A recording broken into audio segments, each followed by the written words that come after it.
Pembahasan berikutnya adalah sumber dan dalil hukum. Dalam bahasa Arab, yang dimaksud dengan sumber adalah masdar, yaitu asal dari segala sesuatu dan tempat merujuk segala sesuatu. Dalam usul fiqh, kata masadirul ahkami syar'iyyati berarti rujukan utama dalam menetapkan hukum Islam, yaitu Al-Quran dan Sunnah. Sedangkan dalil dalam bahasa Arabnya ad-dalilu, jamaknya adalah al-adillatu. Secara etimologi berarti al-hadi ila ayyi syai'in hissiyyin aw ma'nawiyyin. Petunjuk kepada sesuatu baik yang bersifat material maupun non-material atau maknawi. Secara terminologi, dalil mengandung pengertian ma yatawassalu bi sahihin nadhari fihi ila hukmin syar'iyyin amaliyyin. Suatu petunjuk yang dijadikan landasan berfikir yang benar dalam memperoleh hukum syara' yang bersifat praktis, baik yang statusnya qat'i pasti atau dhanni yang relatif. Abdul Wahab Khalaf mengatakan bahwa pengertian dalilul hukmi atau adillatul ahkami ini identik dengan usulul ahkam, dasar-dasar hukum, dan masadirul ahkam, sumber-sumber hukum. Karena para ulama usul fiqh ada kalanya menggunakan istilah adillatul ahkam untuk menunjuk masadirul ahkam dan sebaliknya. Akan tetapi dari segi pengertian bahasa, kedua pengertian itu sebenarnya terdapat perbedaan. Masdar dalam pengertian bahasa adalah rujukan utama, tempat dikembalikannya segala sesuatu. Dalam pengertian bahasa Indonesia, sumber biasanya diartikan sebagai asal sesuatu.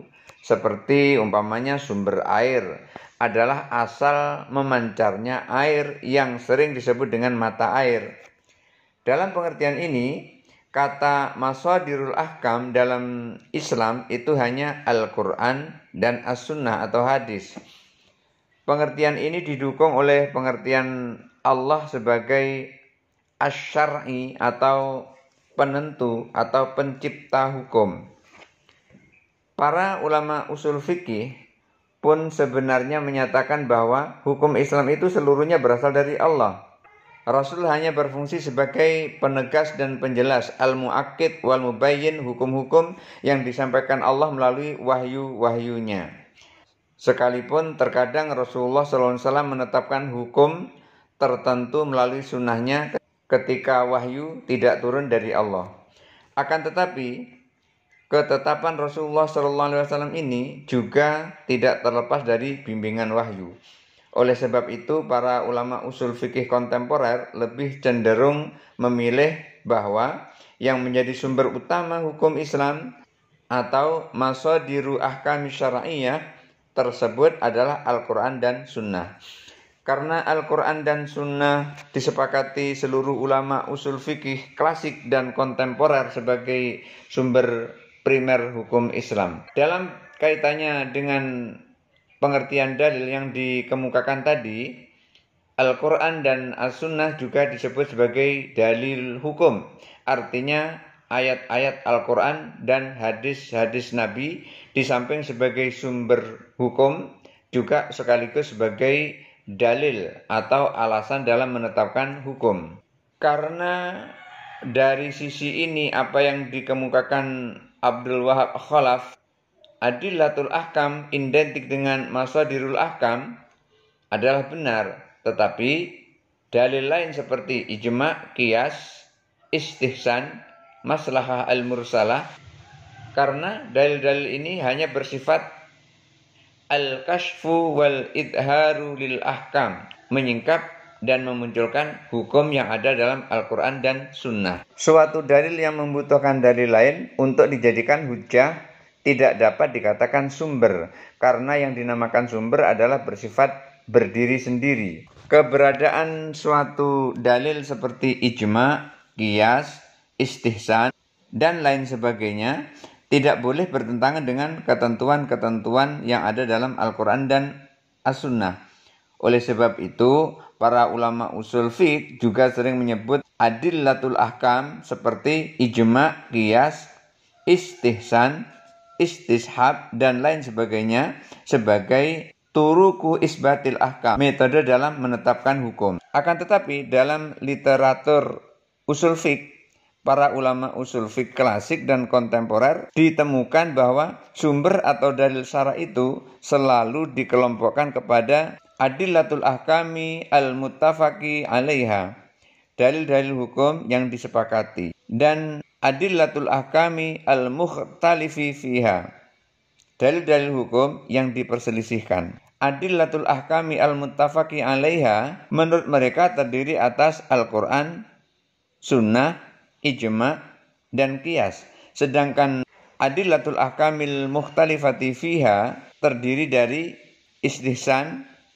istishab, maslahah al-mursalah, al-urf, sadud dzari'at, madhab sahabi, dan syar'u man qablana. Penetapan dalil al-muttafaq 'alaiha menurut Abdul Wahab Khalaf didasarkan pada firman Allah, Bismillahirrahmanirrahim. Ya ayyuhalladzina amanu atiiullaha wa atiiur rasula wa ulil amri minkum fa in tanaza'tum fi syai'in farudduhu ilallahi wa rasuli in kuntum tu'minuna billahi wal yaumil akhiri dzalika khairu wa ahsanu ta'wila. Hai orang-orang yang beriman, taatilah Allah dan taatilah Rasulnya dan ulil amri di antara kamu. Kemudian jika kamu berlainan pendapat tentang sesuatu, maka kembalikanlah ia kepada Allah yaitu Al-Quran dan Rasulnya yaitu sunnahnya.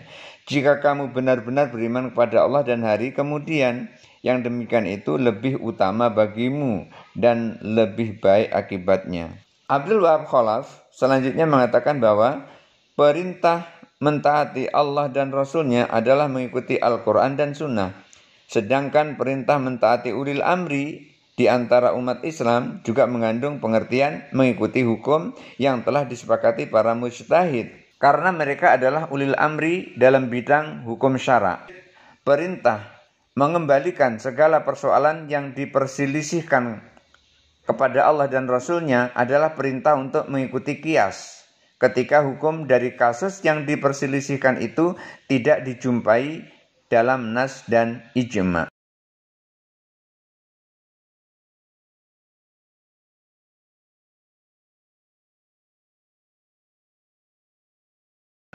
Sedangkan ulama usul fiqh yang lainnya menambahkan hadis Rasulullah ketika menugaskan Mu'adz bin Jabal ke Yaman menjadi qadhi atau menjadi hakim.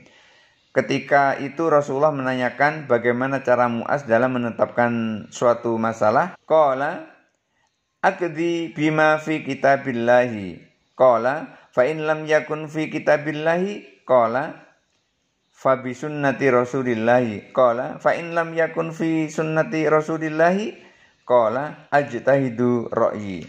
Hadis ini diriwayatkan oleh Abu Daud, Tirmidzi, dan Ibnu Abdul Bar. Mu'adz berkata, saya putuskan berdasarkan kitab Allah yaitu Al-Quran.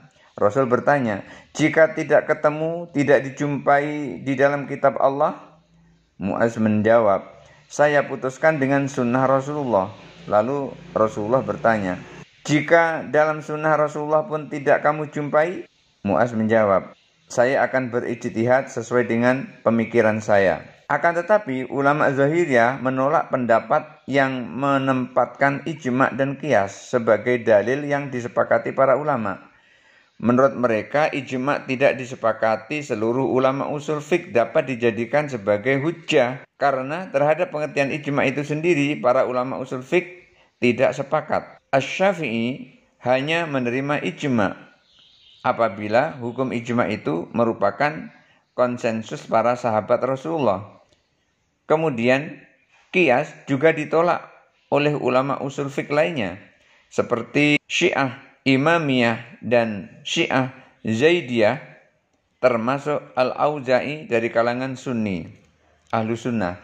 Oleh sebab itu, menurut ulama Zahiriyah tidak benar ada kesepakatan para ulama usul fiqh menjadikan ijma' dan qiyas sebagai sumber hukum Islam yang disepakati. Ali Hasbullah mengemukakan bahwa adilatul ahkam itu ada yang bersifat nakli dan ada yang bersifat akli.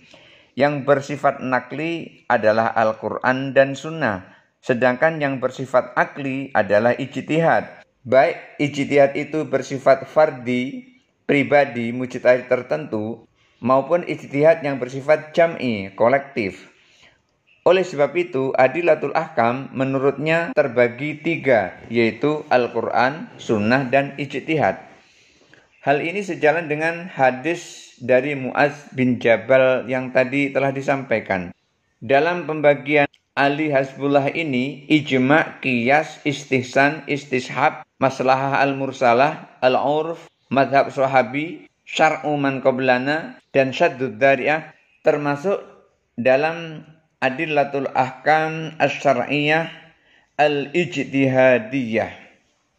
Dalil-dalil hukum syarak yang diperoleh melalui ijtihad. Agaknya penetapan ijma' dan qiyas sebagai dalil yang disepakati kehujahannya lebih didasarkan statusnya sebagai dalil di kalangan ahlu sunnah. Para ulama usul fiqh dari kalangan ahlu sunnah memang sepakat menyatakan bahwa ijma' dan qiyas dapat dijadikan sebagai dalil syarak. Sekalipun keberadaannya sebagai dalil tidak bisa berdiri sendiri sebagaimana Al-Quran dan Sunnah. Oleh sebab itu, untuk menghilangkan kerancuan pengertian masadirul ahkam syar'iyyah dan adilatul ahkam syar'iyyah sebagaimana yang telah diuraikan tadi, pembagian yang dipilih adalah pertama, sumber dan dalil hukum Islam yang disepakati, dan kedua, dalil dan metode penggalian hukum Islam.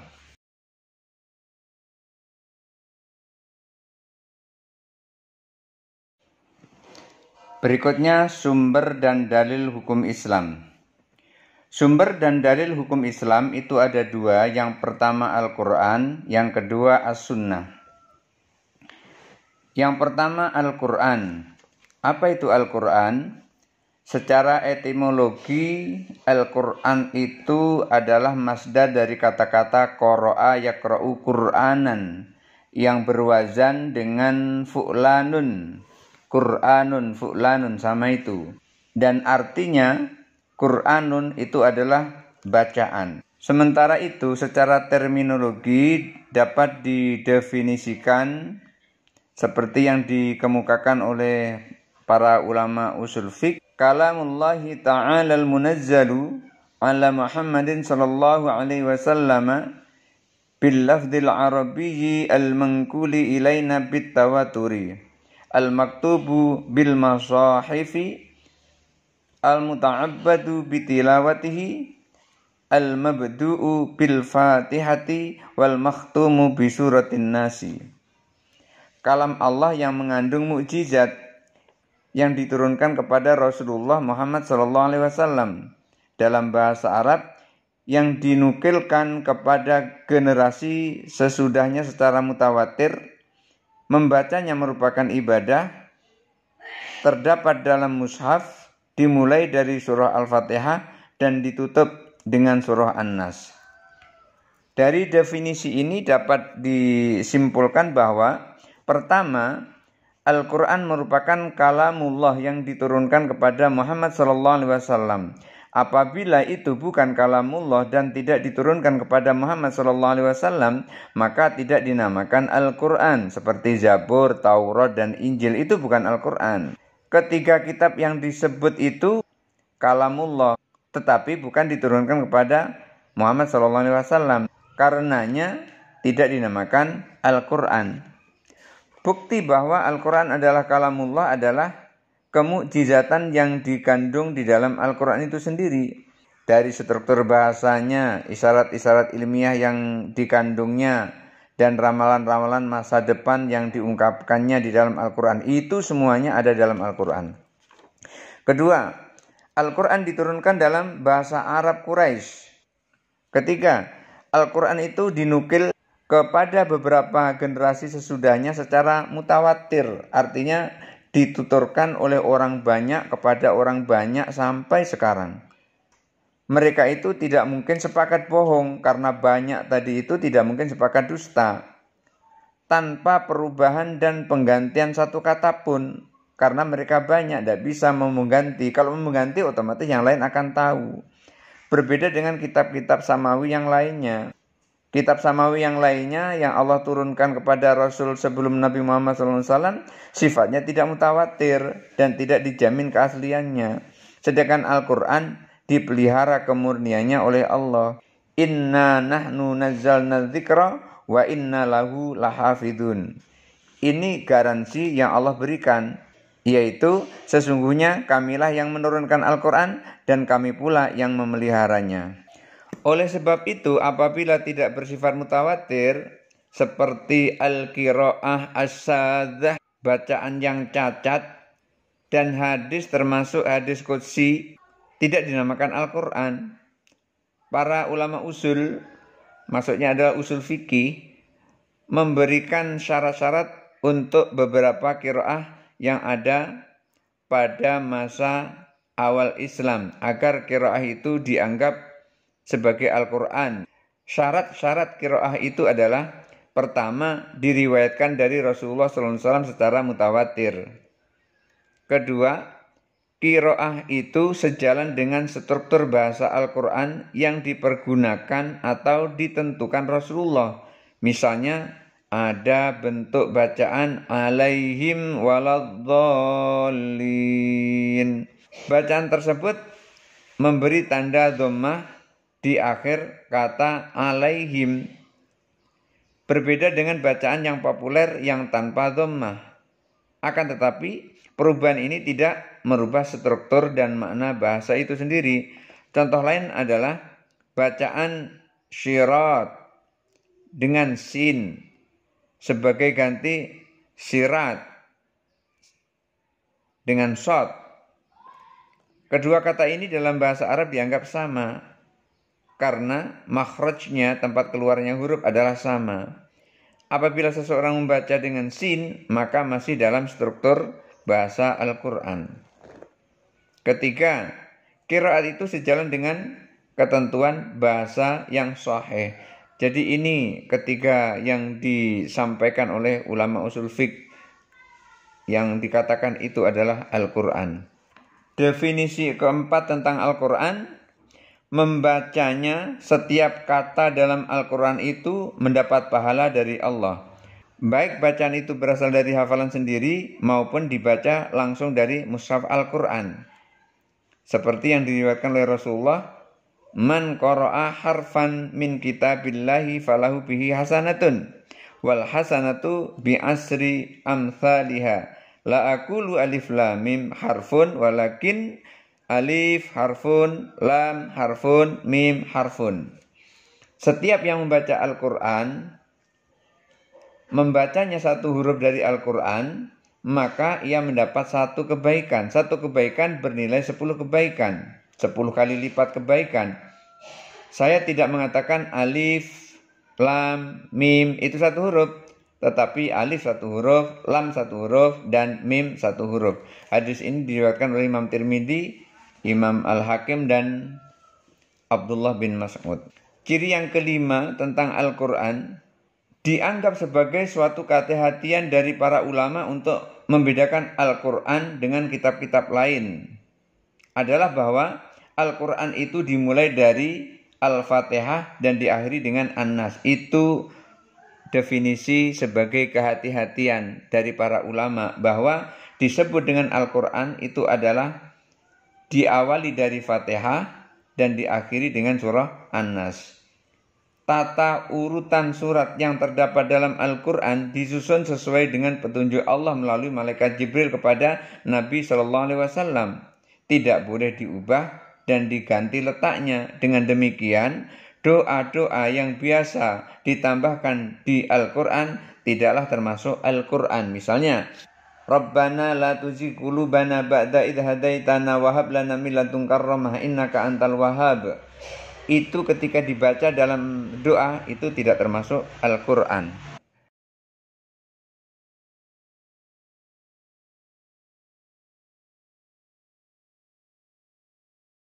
Sumber dan dalil hukum berikutnya adalah As-Sunnah. Apa itu As-Sunnah? Sunnah secara etimologi berasal dari kata jalan yang biasa ditempuh atau dilalui, atau cara yang senantiasa dilakukan.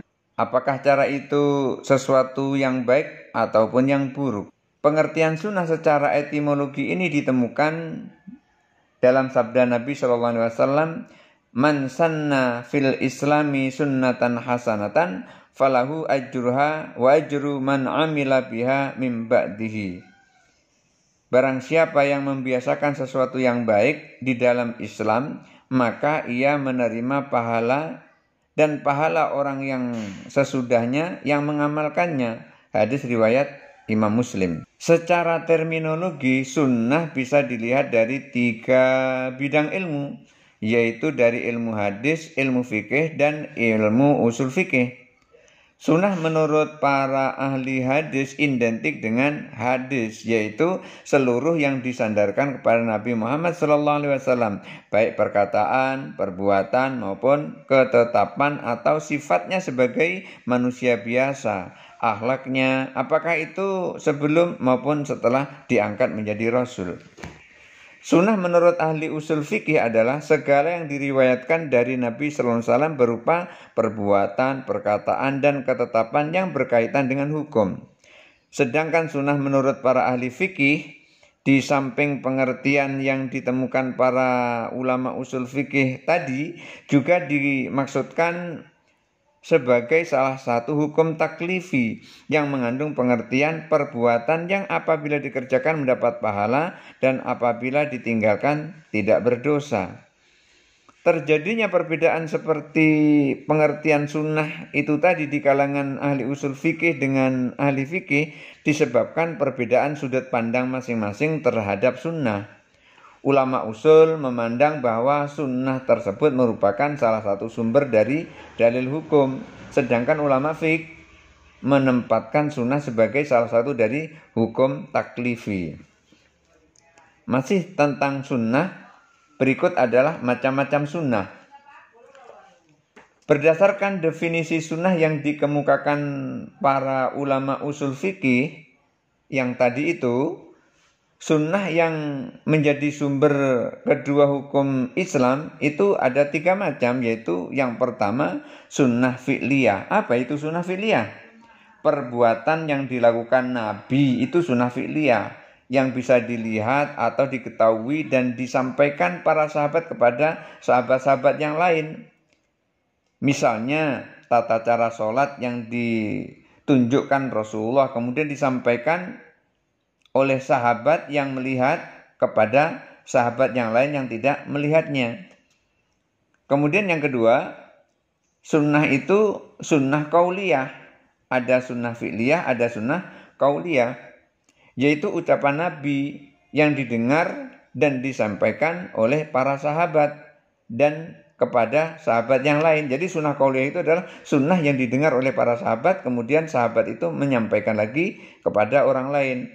Misalnya Rasulullah SAW menyampaikan melalui riwayat Abu Hurairah, la sholata liman lam yaqra' bi fatihatil kitab. Tidak sah sholat seseorang kalau tidak membaca surah Al-Fatihah. Hadis ini riwayat Bukhari dan Muslim. Yang ketiga, jenis sunnah itu setelah sunnah fi'liyah, sunnah qauliyah, ada sunnah takririyah, yaitu perbuatan atau ucapan sahabat yang dilakukan di hadapan dan diketahui oleh Rasulullah, tetapi Rasulullah hanya diam dan tidak mencegahnya. Sikap diam dan tidak mencegahnya itu berarti menunjukkan bahwa persetujuan Nabi. Misalnya kasus Amr ibnu al-As yang berada dalam keadaan junub pada suatu malam yang sangat dingin. Ia tidak sanggup mandi karena khawatir akan sakit. Amr ibnu al-As ketika itu hanya bertayamum. Lalu hal ini disampaikan oleh orang kepada Rasulullah SAW. Rasulullah kemudian bertanya kepada Amr ibnu As, engkau melaksanakan sholat bersama-sama dengan temanmu, sedangkan engkau dalam keadaan junub. Amr ibnu As menjawab, saya ingat firman Allah Ta'ala yang mengatakan, jangan kamu membunuh dirimu, sesungguhnya Allah itu maha pengasih lagi maha penyayang. Lalu saya bertayamum dan langsung sholat. Mendengar jawaban Amr ibnu As ini, Rasulullah tertawa dan tidak berkomentar apapun. Ini menunjukkan bahwasanya Rasulullah itu setuju. Ini diriwayatkan oleh Imam Ahmad ibnu Hamal dan Al-Baihaqi. Rasulullah tidak komentar apa-apa. Rasulullah artinya setuju dengan apa yang dilakukan oleh Amr ibnu As itu. Dalam pembagian sunnah menjadi sunnah fi'liyah, sunnah qauliyah, dan sunnah takririyah itu, para ulama usul fikih membahas secara khusus kedudukan sunnah fi'liyah. Persoalan yang dikemukakan para ahli usul fikih adalah apakah seluruh perbuatan Nabi wajib diikuti umatnya.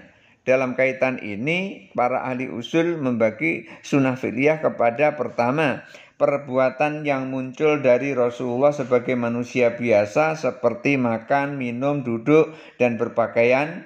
Perbuatan seperti ini tidak termasuk sunnah yang wajib diikuti oleh umatnya, karena hal-hal seperti itu muncul dari Rasulullah sebagai manusia biasa dengan tabiatnya sebagai manusia, termasuk dalam hal perbuatan yang ditunjukkan Rasulullah sebagai akibat dari keahlian dan pengalaman hidupnya dalam persoalan duniawi seperti masalah perdagangan, pertanian, peperangan, atau masalah pengobatan. Yang kedua, perbuatan yang dilakukan Rasulullah dan ada alasan yang menunjukkan bahwa perbuatan itu khusus untuk dirinya, seperti sholat tahajud yang ia lakukan setiap malam, mengawini wanita lebih dari 4 orang sekaligus, dan tidak menerima sedekah dari orang lain. Perbuatan seperti ini hanya khusus untuk Rasulullah SAW, tidak wajib diikuti oleh umatnya. Dan bahkan tidak boleh diikuti oleh umatnya. Makanya tidak boleh menikah lebih dari 4 sekaligus. Misalnya menikah sampai 9 orang. Tidak boleh seperti itu. Yang ketiga, perbuatan yang berkaitan dengan hukum dan ada alasannya, maka hukumnya berkisar antara wajib, sunnah, haram, makruh, dan mubah atau boleh. Perbuatan seperti ini menjadi syariat bagi umat Islam.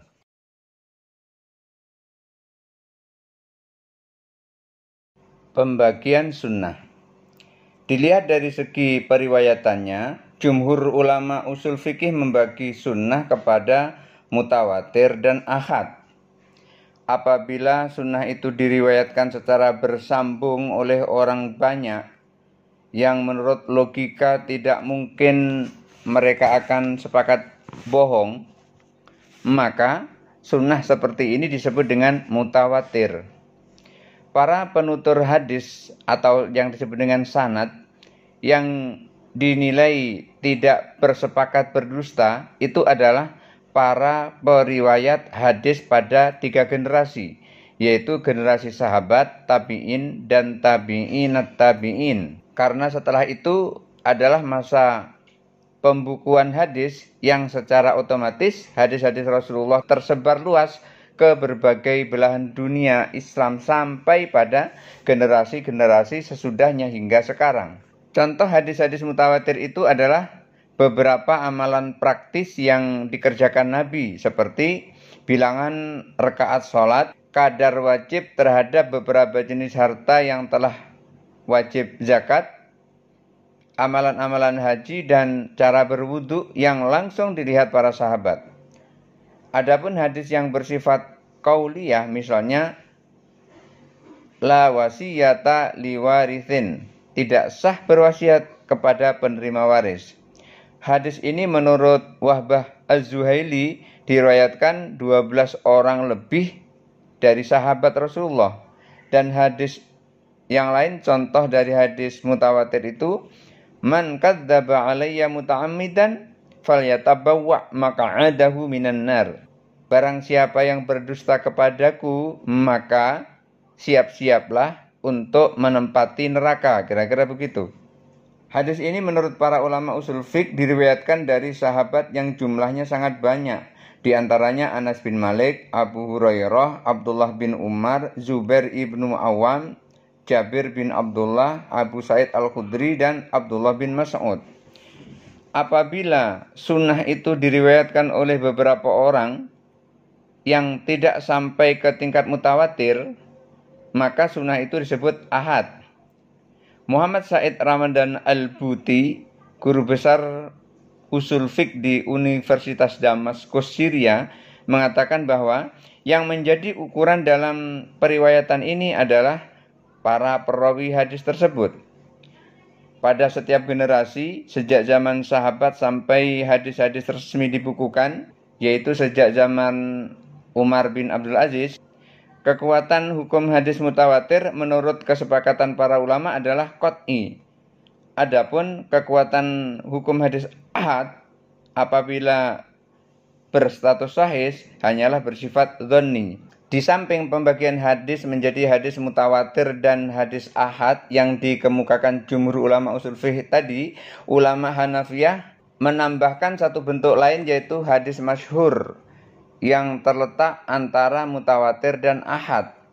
Menurut mereka, hadis masyhur adalah hadis yang pada generasi awal para sahabat bersifat ahad, kemudian tersebar pada generasi sesudah sahabat secara mutawatir. Misalnya, bunyal islamu ala khamsin. Islam dibangun atas 5 hal. Innamal a'malu binniyat. Sesungguhnya amal itu tergantung niat. La dharara wala dirara fil islami, dan lain sebagainya. Terhadap hadis mutawatir tidak ada perbedaan pendapat para ulama tentang kebolehannya dijadikan dasar dalam menetapkan hukum, baik dalam masalah keyakinan, i'tiqad, maupun dalam masalah-masalah hukum, baik dalam masalah-masalah hukum praktis. Karena baik dari segi periwayatan maupun dari segi kekuatan hukum, hadis seperti ini bersifat qat'i. Hadis masyhur, sekalipun perawinya di zaman sahabat bersifat ahad, namun pada generasi sesudah sahabat, periwayatannya bersifat mutawatir. Oleh sebab itu, tingkat kekuatan hadis ini hanya bersifat dhanni. Menurut jumhur ulama usul fikih, hadis masyhur termasuk ke dalam hadis ahad yang berstatus dhanni dan bisa mentahsis ayat-ayat yang umum serta mentakyid ayat-ayat yang mutlak. Akan tetapi, menurut ulama Hanafiyah, hadis ahad tidak bisa mentahsis ayat-ayat Al-Quran yang umum. Sedangkan hadis masyhur bisa mentaksis Al-Quran, bisa mentakyid ayat-ayat yang mutlak, persis seperti hadis mutawatir. Dalam masalah akidah dan keyakinan, para ulama juga sepakat mengatakan bahwa hadis ahad tidak dapat dijadikan sebagai landasan, karena masalah keyakinan harus ditetapkan dengan yang sifatnya mutawatir. Akan tetapi dalam masalah hukum, para ulama berbeda pendapat dalam menjadikan hadis ahad sebagai landasan hukum. Perbedaan ini muncul disebabkan status hadis ahad yang bersifat dhanni dari segi periwayatannya dan dari segi dalalatnya atau kandungannya. Sekalipun tidak setiap hadis ahad itu adalah dhanni ad-dalalat. Jumhur ulama pada prinsipnya menerima hadis ahad sebagai landasan penetapan hukum. Hanya saja dalam penerapannya ada yang mengemukakan syarat dan ada pula yang menerimanya tanpa syarat. Ulama Malikiyah dapat menerima hadis ahad sebagai landasan menetapkan hukum apabila tidak bertentangan dengan amalan-amalan penduduk Madinah. Karena amalan penduduk Madinah menurut mereka merupakan amalan yang dipraktekkan banyak orang sejak zaman Nabi, yang berarti diwarisi dari masa ke masa dari Rasulullah Shallallahu Alaihi Wasallam sampai zamannya. Oleh sebab itu amalan ahli Madinah lebih didahulukan dari hadis ahad yang hanya diriwayatkan oleh beberapa orang. Mengambil amalan yang dilakukan banyak orang sejak zaman Rasulullah SAW sampai ke zaman Imam Malik tahun 93 Hijriah, wafat tahun 179 Hijriah, menurut mereka lebih utama daripada mengamalkan suatu riwayat yang hanya diriwayatkan beberapa orang.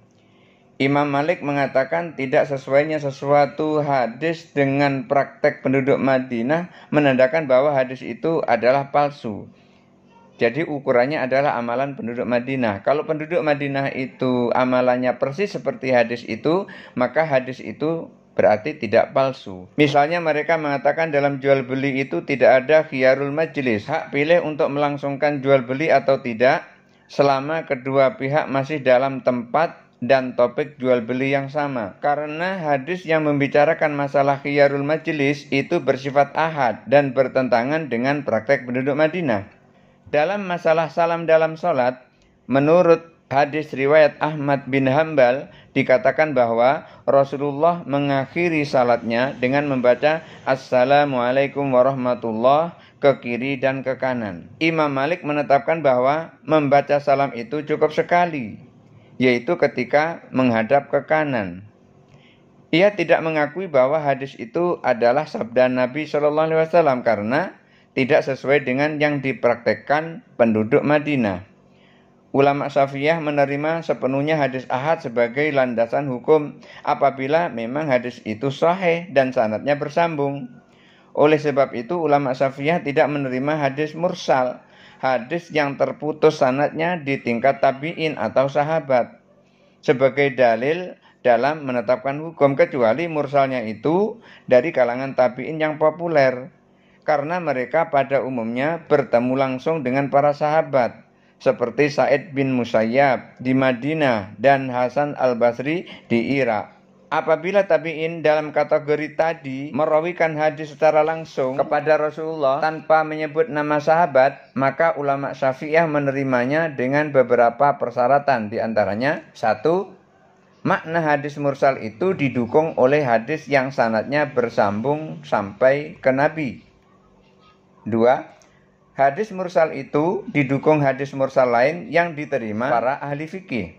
3. Kandungan hadis mursal itu sesuai dengan pendapat beberapa orang sahabat. 4. Para ahli fikih serta ahli hadis menerima hadis mursal itu. Dan yang kelima, para ulama berfatwa sesuai dengan kandungan hadis mursal tersebut. Contoh hadis mursal yang diterima ulama Syafi'iyah adalah hadis dari Sa'id ibnu Musayyab yang diriwayatkan oleh Darul Qutni dan Al-Hakim tentang orang yang menggadaikan hartanya tidak boleh dihalangi dari hartanya itu, karena hasil dan kerugian harta tersebut menjadi hak dan tanggung jawab orang yang menggadaikannya. Berdasarkan hadis ini, ulama Syafi'iyah mengatakan bahwa gadai itu hanya sebagai amanah di tangan orang yang menerima gadai. Ulama Hanabilah sepakat dengan ulama Syafi'iyah dalam menerima hadis ahad sebagai landasan hukum. Akan tetapi ulama Hanabilah lebih longgar dalam menerima hadis ahad tersebut. Bagi mereka, hadis ahad yang bersifat mursal pun dapat mereka terima sebagai hujjah, bahkan kehujahannya didahulukan daripada qiyas.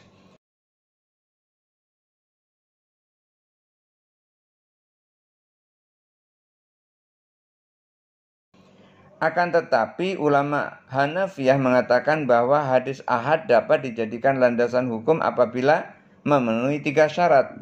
3 syarat itu antara lain: pertama, penerima hadis dari Rasul tidak beramal dan memberi fatwa bertentangan dengan kandungan hadis itu. Misalnya Abu Hurairah menerima hadis dari Rasul dengan mengatakan, "Idza walagul kalbu ina ahadikum falyaghsilhu sab'a marratin aw lahunna biturabi."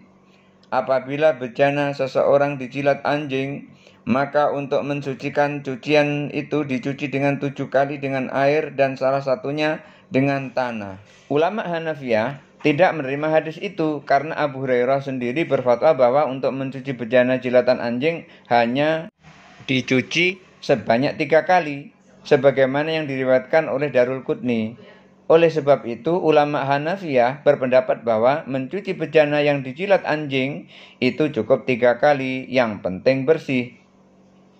Ulama Hanafiyah juga tidak menerima hadis Aisyah yang mengatakan, "Ayyuma mra'atin nakahat bi ghairi idzni waliyha fanikahuha batilun."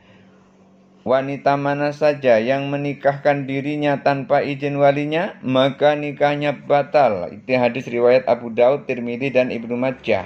Mereka tidak menerima hadis Aisyah ini. Apa alasannya?